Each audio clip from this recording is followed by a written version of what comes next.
ಎಲ್ಲರಿಗೂ ನಮಸ್ಕಾರ. ಎಲ್ಲರಿಗೂ ಅಂಬಿ ಕಾಂಪಿಟೇಟಿವ್ ಅಡ್ಡ ಯೂಟ್ಯೂಬ್ ಚಾನಲ್ಗೆ ಸುಸ್ವಾಗತ. ಇಂದಿನ ಈ ಸಂಚಿಕೆಯಲ್ಲಿ police constable, civil police constable Hyderabad Karnataka ವಿಭಾಗದ 2019 ಪ್ರಶ್ನೆ ಪತ್ರಿಕೆಯನ್ನು ತೆಗೆದುಕೊಂಡು ಸಂಪೂರ್ಣ ವಿವರಣೆಯನ್ನು ಈ ಸಂಚಿಕೆಯಲ್ಲಿ ನೋಡೋಣ ಸ್ನೇಹಿತರೆ.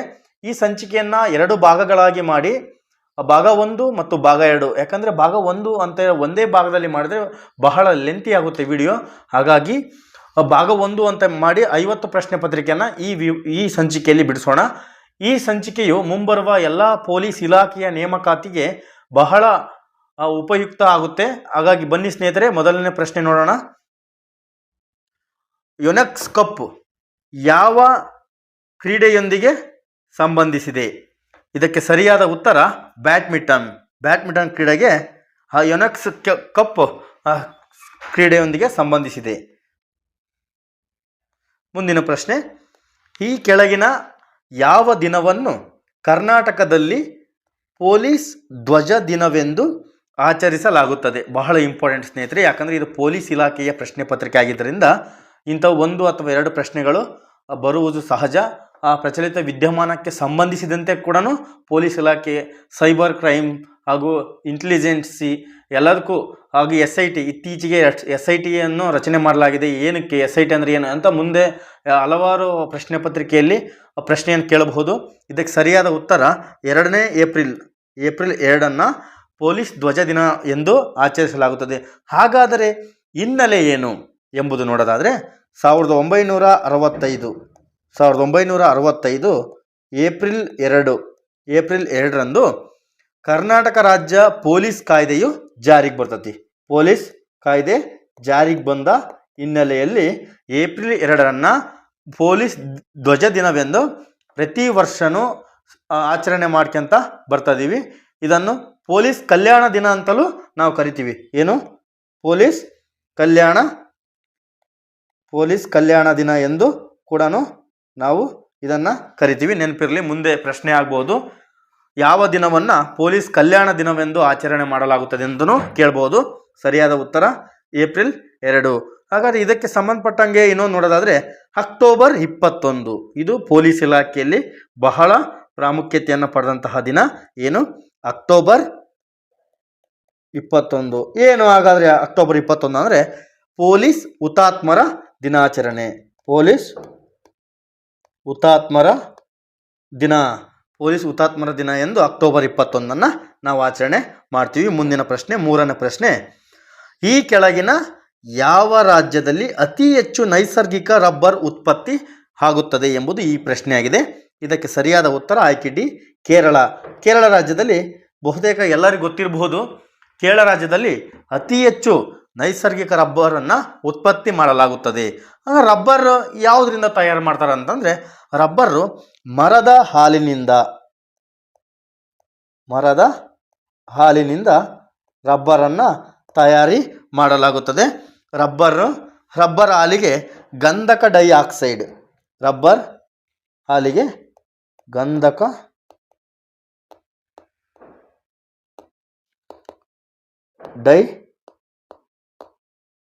ಅನ್ನು ಸೇರಿಸಿದರೆ ರಬ್ಬರ್ ಗಟ್ಟಿಯಾಗುತ್ತದೆ.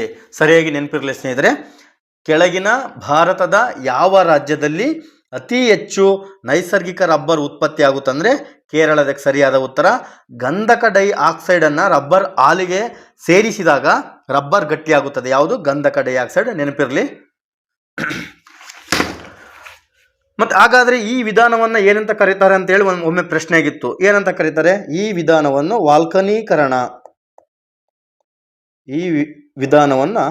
ವಾಲ್ಕನೀಕರಣ ಎಂದು ಕರೆಯುತ್ತಾರೆ. ರಬ್ಬರ್ನ ಬಗ್ಗೆ ಮಾಹಿತಿ ಗೊತ್ತಾಯಿತು. ಮುಂದಿನ ಪ್ರಶ್ನೆ, 4ನೇ ಪ್ರಶ್ನೆ, ಇಂದಿರಾ ಪಾಯಿಂಟ್ ಎಲ್ಲಿದೆ ಎಂಬುದು ಈ ಪ್ರಶ್ನೆಯಾಗಿದೆ. ಇಂದಿರಾ ಪಾಯಿಂಟ್ ಎಲ್ಲಿದೆ? ಹಾಗಾದರೆ ಇಂದಿರಾ ಪಾಯಿಂಟ್ ನಿಕೋಬಾರ್ನಲ್ಲಿ ಕಂಡುಬರುತ್ತದೆ. ಆಯ್ಕೆ ಬಿ ಇದಕ್ಕೆ ಸರಿಯಾದ ಉತ್ತರ ನಿಕೋಬಾರ್ನಲ್ಲಿ ಕಂಡುಬರುತ್ತದೆ. ಹಾಗಾದರೆ ಇಂದಿರಾ ಪಾಯಿಂಟ್ ಅಂಡಮಾನ್ ಮತ್ತು ನಿಕೋಬಾರ್ ದ್ವೀಪದ ಗ್ರೇಟ್ ನಿಕೋಬಾರ್ನಲ್ಲಿ ಕಂಡುಬರುತ್ತದೆ. ಇದನ್ನು ಪಿಗ್ಮಿಲಿಯನ್ ಪಾಯಿಂಟ್ ಅಂತ ಕರೀತಾರೆ. ಏನು? ಪಿಗ್ಮಿಲಿಯನ್ ಪಾಯಿಂಟ್ ಅಂತ ಕರೀತಾರೆ. ಭಾರತ ದೇಶದ ಉತ್ತರ ತುತ್ತ ತುದಿಯಲ್ಲಿ ಯಾವುದು ಕಂಡು ಬರ್ತದೆ ಅಂದರೆ ಇಂದಿರಾ ಕೋಲ್. ಇಂದಿರಾ ಕೋಲ್ ಎಲ್ಲಿ ಕಂಡು ಬರ್ತದೆ? ಭಾರತದ ತುತ್ತ ತುದಿಯಲ್ಲಿ ಇಂದಿರಾ ಕೋಲ್ ಕಂಡು ಬರ್ತದೆ. ಇಂದಿರಾ ಪಾಯಿಂಟ್ ನಿಕೋಬಾರ್ನಲ್ಲಿ ಕಂಡು ಬರ್ತದೆ. ಮುಂದಿನ ಪ್ರಶ್ನೆ, ಮಾನವನ ದೇಹದ ಸಾಮಾನ್ಯ ಉಷ್ಣತೆ ಎಷ್ಟು ಎಂಬುದು ಈ ಪ್ರಶ್ನೆಯಾಗಿದೆ. ಇದರಲ್ಲಿ ಆಯ್ಕೆ ತಪ್ಪಾಗಿ ಕೊಟ್ಟಿದ್ದಾರೆ. ಇದು 6 ಆಗಬೇಕಿತ್ತು, 4 ಆಗಿದೆ. ಇದಕ್ಕೆ ಸರಿಯಾದ ಉತ್ತರ ಆಯ್ಕೆ ಸಿ, 98.6 6 ಡಿಗ್ರಿ ಫ್ಯಾರನ್ಹೀಟ್. ಇದಕ್ಕೆ ಸರಿಯಾದ ಉತ್ತರ ಆಯ್ಕೆ ಸಿ, ಇದಕ್ಕೆ ಸರಿಯಾದ ಉತ್ತರ. ಮುಂದಿನ ಪ್ರಶ್ನೆ, 6ನೇ ಪ್ರಶ್ನೆ, ಈ ಕೆಳಗಿನವುಗಳಲ್ಲಿ ಭಾರತದ ಯಾವ ನಗರವನ್ನು ಗೋಲ್ಡನ್ ಸಿಟಿ ಎಂದು ಕರೆಯಲಾಗುತ್ತದೆ ಎಂಬುದು ಈ ಪ್ರಶ್ನೆಯಾಗಿದೆ. ಇದಕ್ಕೆ ಸರಿಯಾದ ಉತ್ತರ ಜೈಸಲ್ಮೇರ್. ಇದು ರಾಜಸ್ಥಾನದಲ್ಲಿ ಕಂಡುಬರುತ್ತದೆ. ಎಲ್ಲಿ? ರಾಜಸ್ಥಾನದಲ್ಲಿ ಕಂಡುಬರುವ ಜೈಸಲ್ಮೇರನ್ನು ಭಾರತದ ಗೋಲ್ಡನ್ ಸಿಟಿ ಎಂದು ಕರೆಯಲಾಗುತ್ತದೆ. ಹಾಗಾದರೆ ಆ ಪಿಂಕ್ ಸಿಟಿ ಅಂತ ಯಾವುದು ಕರೆಯೋದು? ಜೈಪುರನ ಪಿಂಕ್ ಸಿಟಿ ಅಂತ ಕರೀತಾರೆ. ಜೈಪುರ ಇದನ್ನು ಪಿಂಕ್ ಸಿಟಿ ಅಂತ ಹೇಳಿ ಕರೀತಾರೆ. ಜೈಪುರನ ಪಿಂಕ್ ಸಿಟಿ ಅಂತ ಕರೀತಾರೆ. ಜೋಧ್ಪುರನ ಬ್ಲೂ ಸಿಟಿ ಅಂತ ಹೇಳಿ ಕರೀತಾರೆ. ಇವೆಲ್ಲ ರಾಜಸ್ಥಾನ ರಾಜ್ಯದಲ್ಲಿ ಕಂಡುಬರುತ್ತದೆ. ಮುಂದಿನ ಪ್ರಶ್ನೆ, 7ನೇ ಪ್ರಶ್ನೆ, ಬ್ಯಾಟರಿಗಳಲ್ಲಿ ಈ ಕೆಳಗಿನ ಯಾವ ಆಮ್ಲ ಅಥವಾ ಆ್ಯಸಿಡನ್ನು ಬಳಸುತ್ತಾರೆ ಎಂಬುದು ಈ ಪ್ರಶ್ನೆಯಾಗಿದೆ. ಏನು? ಬ್ಯಾಟರಿಗಳಲ್ಲಿ. ಇದಕ್ಕೆ ಸರಿಯಾದ ಉತ್ತರ H2SO4. ಆಯ್ಕೆ ಬಿ ಇದಕ್ಕೆ ಸರಿಯಾದ ಉತ್ತರ H2SO4 ಅನ್ನು ಬಳಸಲಾಗುತ್ತದೆ. ಇದು ಸಲ್ಫುರಿಕ್ ಅಥವಾ ಗಂಧಕಾಮ್ಲ ಆಗಿದೆ. ಏನಿದು ಹಂಗಾದ್ರೆ? ಅಂದರೆ ಸಲ್ಫರಿಕ್ ಅಥವಾ ಗಂಧಕಾಮ್ಲ ಆಗಿದೆ. ಹಾಗಾದರೆ ಸಲ್ಫುರಿಕ್ ಆಮ್ಲನ ಏನಂತ ಕರೀತಾರೆ? ಆಮ್ಲಗಳ ರಾಜ್ಯ ಅಥವಾ ರಾಸಾಯನಿಕಗಳ ರಾಜ ಎಂದು ಕರೆಯುತ್ತಾರೆ. ಮುಂದಿನ ಪ್ರಶ್ನೆ, 8ನೇ ಪ್ರಶ್ನೆ, ಇವುಗಳಲ್ಲಿ ಅಸ್ಸಾಂ ರಾಜ್ಯದ ರಾಜಧಾನಿ ಯಾವುದು ಎಂಬುದು ಈ ಪ್ರಶ್ನೆಯಾಗಿದೆ. ಇದಕ್ಕೆ ಸರಿಯಾದ ಉತ್ತರ ಆಯ್ಕೆ ಬಿ, ಎಲ್ಲರಿಗೂ ಗೊತ್ತಿರ್ಬೋದು,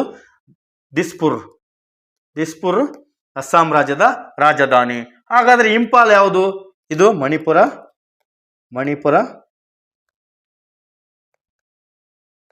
ಮಣಿಪುರ ರಾಜ್ಯದ ರಾಜಧಾನಿ. ಇದು ಕೋಹಿಮಾ ನಾಗಾಲ್ಯಾಂಡ್ ರಾಜ್ಯದ ರಾಜಧಾನಿ. ಇದು ಐಜ್ವಾಲ್, ಇದು ಮಿಜೋರಾಂ ರಾಜ್ಯದ ರಾಜಧಾನಿ. ನೋಡ್ರಿ, ನೆನ್ಪಿಟ್ಕೊಳ್ರಿ, ಅಸ್ಸಾಂ. ಇದು ಈ 4 ಆಪ್ಷನ್ಗೂ ಆನ್ಸರ್ ಸಿಕ್ತು. ಮುಂದಿನ ಪ್ರಶ್ನೆ, 9ನೇ ಪ್ರಶ್ನೆ, ಮೋಹಿನಿಯಟ್ಟಂ ನೃತ್ಯವು ಯಾವ ರಾಜ್ಯದೊಂದಿಗೆ ಸಂಬಂಧ ಹೊಂದಿದೆ ಎಂಬುದು ಈ ಪ್ರಶ್ನೆಯಾಗಿದೆ. ಮೋಹಿನಿಯಟ್ಟಂ ಇದೊಂದು ನೃತ್ಯ ಕಲೆ. ಈ ಥರ ಶಾಸ್ತ್ರೀಯ ನೃತ್ಯಗಳು ನಮ್ಮ ಭಾರತ ದೇಶದಲ್ಲಿ 8 ಶಾಸ್ತ್ರೀಯ ನೃತ್ಯಗಳು ಕಂಡುಬರ್ತವೆ. ಯಕ್ಷಗಾನ, ಭರತನಾಟ್ಯ, ಕೂಚುಪುಡಿ, ಅಸ್ಸಾಮಿ ಎಲ್ಲ ಕಂಡುಬರ್ತವೆ. 8 ಶಾಸ್ತ್ರೀಯ ನೃತ್ಯಗಳು ನಮ್ಮ ಭಾರತ ದೇಶದಲ್ಲಿ ಕಂಡುಬರ್ತವೆ. ಮೋಹಿನಿ ಅಟ್ಟಂ ಇದು ಕೇರಳ ರಾಜ್ಯದ ನೃತ್ಯ ಕಲೆ ಆಗಿದೆ. ಮುಂದಿನ ಪ್ರಶ್ನೆ, 10ನೇ ಪ್ರಶ್ನೆ, ಶ್ರೀಲಂಕಾ ದೇಶವು ಸ್ವಾತಂತ್ರ್ಯ ಪಡೆದ ವರ್ಷ. ನೋಡ್ರಿ, ನಮ್ಮ ಪಕ್ಕದ ದೇಶವಾದ ಶ್ರೀಲಂಕಾ ದೇಶದ ಪ್ರಶ್ನೆಯನ್ನು 2019ರ ಪ್ರಶ್ನೆ ಪತ್ರಿಕೆಯಲ್ಲಿ ಕೇಳಲಾಗಿದೆ. ಶ್ರೀಲಂಕಾ ದೇಶವು ಸ್ವತಂತ್ರ ಪಡೆದ ವರ್ಷ 1948ರಲ್ಲಿ ಶ್ರೀಲಂಕಾ ದೇಶವು ಸ್ವತಂತ್ರ ಪಡಿತು. ಹಾಗಾದರೆ ಇದು ಯಾರ ವಸಾಹತುಶಾಹಿಯಾಗಿತ್ತು ಈ ದೇಶ ಅಂತಂದರೆ, ಇದು ಬ್ರಿಟಿಷರ ವಸಾಹತಿನಲ್ಲಿ ಕಂಡು ಬಂತು. ಇದು 1948ರಲ್ಲಿ ಸ್ವತಂತ್ರ ಪಡ್ಕಂತು. 1972ರಲ್ಲಿ ಇದು ಗಣರಾಜ್ಯ ಆಯಿತು. ಮುಂದಿನ ಪ್ರಶ್ನೆ, ವೋಲ್ಗಾ ನದಿಯು ಯಾವ ದೇಶದಲ್ಲಿದೆ ಎಂಬುದು ಈ ಪ್ರಶ್ನೆಯಾಗಿದೆ. ವೋಲ್ಗಾ ನದಿಯು ಯಾವ ದೇಶದಲ್ಲಿದೆ ಎಂಬುದು ಈ ಪ್ರಶ್ನೆ. ಇದಕ್ಕೆ ಸರಿಯಾದ ಉತ್ತರ ಆಯ್ಕೆ ಸಿ, ರಷ್ಯಾ ದೇಶದಲ್ಲಿ ವೋಲ್ಗಾ ನದಿ ಕಂಡುಬರ್ತದೆ. ಇದು ಯುರೋಪಿನ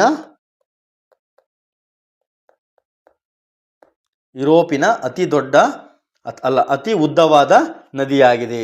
ಯುರೋಪಿನ ಅತಿ ಉದ್ದವಾದ.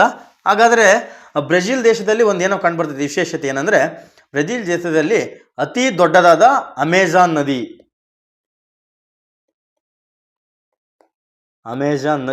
ಕಂಡುಬರುತ್ತದೆ. ಮುಂದಿನ ಪ್ರಶ್ನೆ, 12ನೇ ಪ್ರಶ್ನೆ, ನಿಂಬೆಯಲ್ಲಿರುವ ವಿಟಮಿನ್ ಯಾವುದು? ನಿಂಬೆಯಲ್ಲಿರುವ ಇಟ್ ಇದು ಇಂಪಾರ್ಟೆಂಟ್, ಭಾಳ ಎಕ್ಸಾಮಲ್ಲಿ ಇದು ಪುನರಾವರ್ತಿತ ಅಥವಾ ರಿಪಿಟೇಷನ್ ಆಗಿರುವಂಥ ಪ್ರಶ್ನೆಯಾಗಿದೆ. ಸರಿಯಾದ ಉತ್ತರ ಆಯ್ಕೆ ಸಿ. ವಿಟಮಿನ್ ಸಿ ನಿಂಬೆಯಲ್ಲಿ ಕಂಡುಬರ್ತದೆ. ಇದರಲ್ಲಿ ಸಿಟ್ರಿಕ್ ಆಮ್ಲ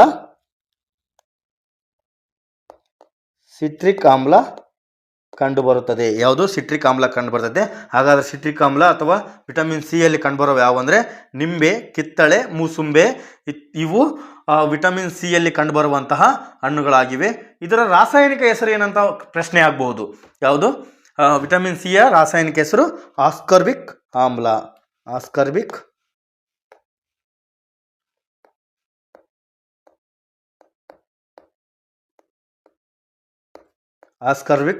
ಆಮ್ಲ ಇದರ ರಾಸಾಯನಿಕ ಹೆಸರು. ಇದರ ಕೊರತೆಯಿಂದ ಸ್ಕರ್ವಿ ರೋಗ ಕಂಡುಬರುತ್ತದೆ.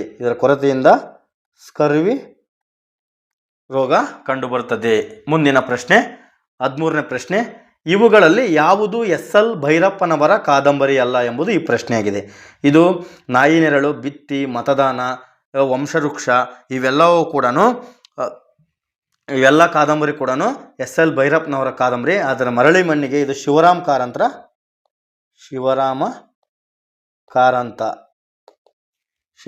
ಕಾರಂತರ ಕಾದಂಬರಿಯಾಗಿದೆ. ಇದು ಶಿವರಾಮ ಕಾರಂತರನ್ನ ಮಾಮೂಲಿಯಾಗಿ ಕಡಲ ತೀರ ಭಾರ್ಗವ, ನಡೆದಾಡುವ ವಿಶ್ವಕೋಶ ಅಂತ ಕರೀತಾರೆ.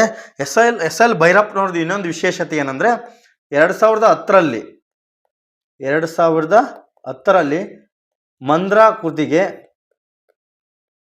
ಮಂದ್ರ ಕೃತಿಗೆ ಕಾದಂಬರಿಗೆ ಸರಸ್ವತಿ ಸಮ್ಮಾನ್ ಪ್ರಶಸ್ತಿ ದೊರಕಿದೆ. ಮುಂದಿನ ಪ್ರಶ್ನೆ 14ನೇ ಪ್ರಶ್ನೆ. ಈ ಕೆಳಗಿನವುಗಳಲ್ಲಿ ಹಿಮಾಲಯ ಶ್ರೇಣಿಯ ಯಾವ ಪರ್ವತಗಳು ಭಾರತದಲ್ಲಿವೆ? ಹಿಮಾಲಯ ಶ್ರೇಣಿಯ ಯಾವ ಪರ್ವತಗಳು ಭಾರತದಲ್ಲಿ ಕಂಡುಬರ್ತದೆ ಎಂಬುದು ಈ ಪ್ರಶ್ನೆಯಾಗಿದೆ. ಮೌಂಟ್ ಎವರೆಸ್ಟ್ ಎಲ್ಲಿ ಕಂಡುಬರ್ತದೆ? ಇದು ನೇಪಾಳದಲ್ಲಿ. ಇದು ನೇಪಾಳ ಮತ್ತು ದಕ್ಷಿಣ ಟಿಬೇಟ್ನಲ್ಲಿ ಕಂಡುಬರ್ತದೆ. ಇದು ಧವಳಗಿರಿ ಕೂಡ ಇದು ನೇಪಾಳದಲ್ಲಿ ಕಂಡುಬರ್ತದೆ.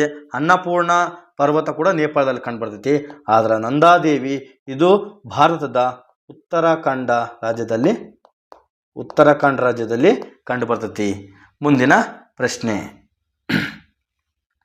15ನೇ ಪ್ರಶ್ನೆ. ಈ ಕೆಳಗಿನವುಗಳಲ್ಲಿ ಯಾವುದು ಕೃಷ್ಣಾ ನದಿಯ ಉಪನದಿ ಅಲ್ಲ ಎಂಬುದು ಈ ಪ್ರಶ್ನೆಯಾಗಿದೆ. ಇದಕ್ಕೆ ಸರಿಯಾದ ಉತ್ತರ ಯಾವುದು ಹೇಳಿ ನೋಡೋಣ. ಭೀಮಾ ಇದು ಕೂಡ ಕೃಷ್ಣಾ ನದಿಯ ಉಪನದಿ. ಭದ್ರಾ ಇದಲ್ಲ. ಮಲಪ್ರಭಾ, ಘಟಪ್ರಭಾ ಇದು ಕೃಷ್ಣ ನದಿಯ ಉಪನದಿ. ಭದ್ರಾ ಎಂಬುದು ಇದು ತುಂಗಾಭದ್ರಾ ನದಿಯ ಉಪನದಿ. ತುಂಗಾಭದ್ರಾ ನದಿಯ ಉಪನದಿ. ಹಾಗಾದರೆ ತುಂಗಾಭದ್ರಾ ನದಿ ಯಾವ ನದಿಯ ಉಪನದಿ ಅಂತಂದರೆ ಇದು ಕೂಡ ಕೃಷ್ಣ ನದಿಯ ಉಪನದಿ. ಆದರೆ ಭದ್ರಾ ಇದು ತುಂಗಾಭದ್ರಾ ನದಿಯ ಉಪನದಿ ಆಗಿದೆ. 16ನೇ ಪ್ರಶ್ನೆ. ಈ ಕೆಳಗಿನ ಯಾವ ದೇಶದಲ್ಲಿ ಅತಿ ಹೆಚ್ಚು ಸೌರಶಕ್ತಿ ಉತ್ಪಾದಿಸಲಾಗುತ್ತದೆ ಎಂಬುದು ಈ ಪ್ರಶ್ನೆಯಾಗಿದೆ. ಇದು ಸದ್ಯ ಕರೆಂಟ್ ಅಫೇರ್ಸ್ ಆಗಿರೋದ್ರಿಂದ ಈ ಪ್ರಶ್ನೆ ಬೇಡ. ಮುಂದಿನ ಪ್ರಶ್ನೆಗೆ ಹೋಗೋಣ. 17ನೇ ಪ್ರಶ್ನೆ. ಈ ಕೆಳಗಿನವುಗಳಲ್ಲಿ ವಸತಿ ಪ್ರದೇಶಗಳಿಗೆ ಕೇಂದ್ರ ಮಾಲಿನ್ಯ ಮಂಡಳಿಯ ಸಲಹೆಯ ಪ್ರಕಾರ ಧ್ವನಿ ಮಿತಿಯು ಎಷ್ಟಿರಬೇಕು ಎಂಬುದು ಪ್ರಶ್ನೆಯಾಗಿದೆ. ಇದಕ್ಕೆ ಸರಿಯಾದ ಉತ್ತರ 55 ಡೆಸಿಬಲ್. ಕೇಂದ್ರ ಮಾಲಿನ್ಯ ಮಂಡಳಿಯ ಸಲಹೆಯ ಪ್ರಕಾರ 55 ಡೆಸಿಬಲ್ ಕೂಡ ವಸತಿ ಪ್ರದೇಶಗಳಲ್ಲಿ ಧ್ವನಿ ಮಿತಿ ಇಷ್ಟಿರಬೇಕು ಎಂಬುದು ಇದಕ್ಕೆ ಆನ್ಸರ್ ಆಗಿದೆ. 18ನೇ ಪ್ರಶ್ನೆ. ವಿಶ್ವದ ಮೊದಲ ಹಸಿರುಮನೆ ಮಾನಿಟರಿಂಗ್ ಉಪಗ್ರಹದ ಹೆಸರೇನು ಎಂಬುದಾಗಿದೆ. ಇದಕ್ಕೆ ಸರಿಯಾದ ಉತ್ತರ ಇಬುಕಿ. ಆಯ್ಕೆ ಸಿ ಇಬುಕಿ. ಇದು ಜಪಾನ್ ದೇಶದ್ದು.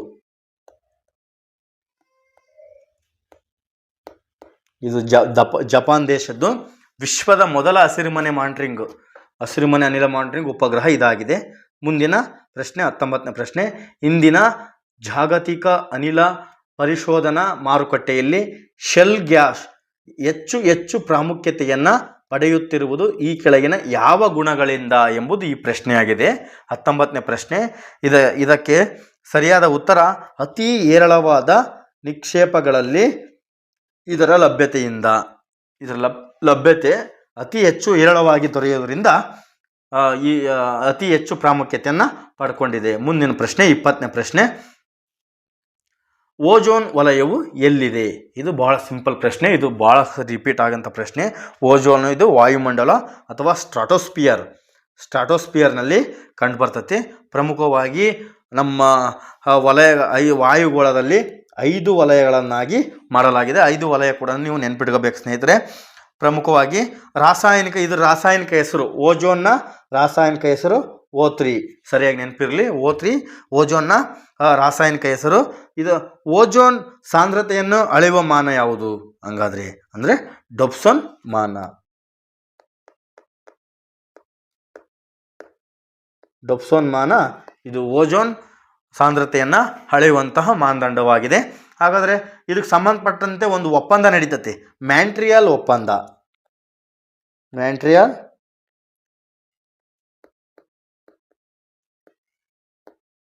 ಮ್ಯಾಂಟ್ರಿಯಲ್ ಒಪ್ಪಂದ ಇದು ಓಜೋನ್ ಪದರಕ್ಕೆ ಸಂಬಂಧಿಸಿದಂಥ ಒಪ್ಪಂದ ಆಗಿದ್ದರಿಂದ ಇದು ಇಂಪಾರ್ಟೆಂಟ್ ಆಗುತ್ತೆ.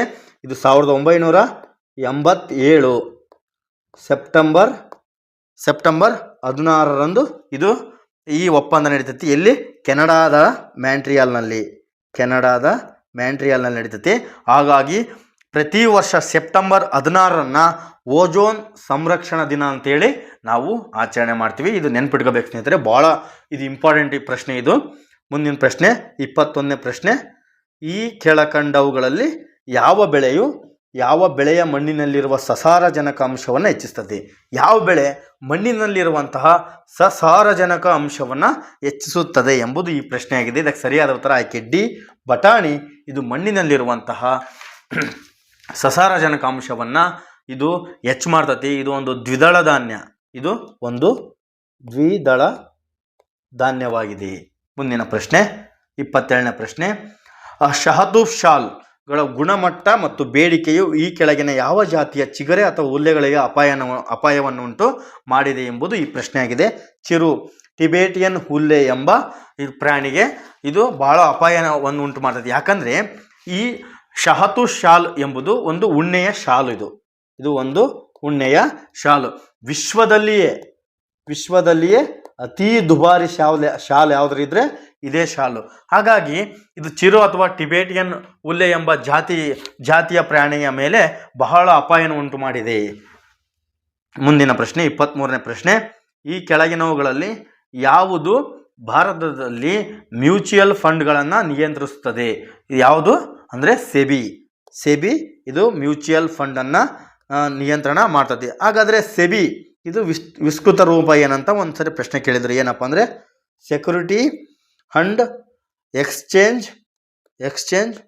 Board of India. ನೋಡಿ ನೆನ್ಪಿಟ್ಕೊಳ್ರಿ, ಇನ್ನೊಂದ್ಸರಿ ಹೇಳ್ತೀನಿ ಬರ್ಕೊಳ್ರಿ.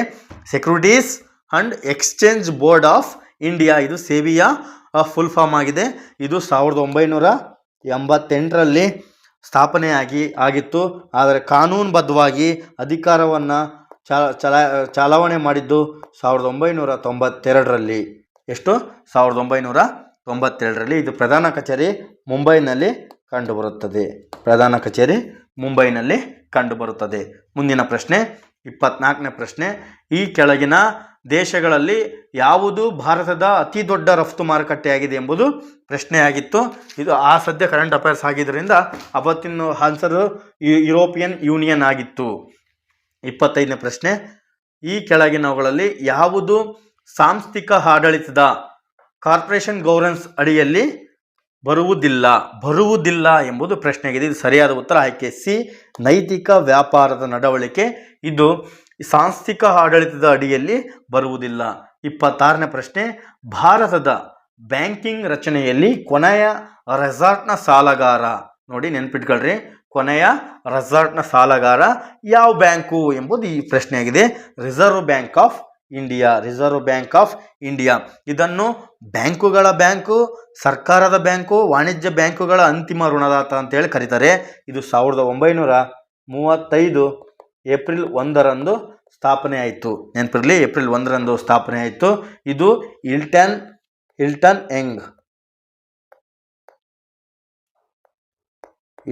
ಯಂಗ್ ಸಮಿತಿಯ ಆಧಾರದ ಮೇಲೆ ಇದು ಸ್ಥಾಪನೆ ಆಗ್ತದೆ.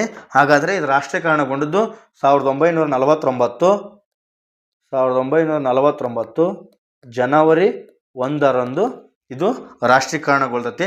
ಹಾಗಾದರೆ ಈ ಪ್ರಸ್ತುತವಾಗಿ 2025 ಆಗಸ್ಟ್ ತಿಂಗಳು ಕೊನೆಯದು. ಇವಾಗ ಈ ಸದ್ಯದ ಮಟ್ಟಿಗೆ ಯಾರು ಗವರ್ನರ್ ಇದ್ದಾರೆ ಅಂತಂದರೆ 26ನೇ ಗವರ್ನರ್ ಆಗಿ ಸಂಜಯ್ ಮಲ್ಹೋತ್ರಾ.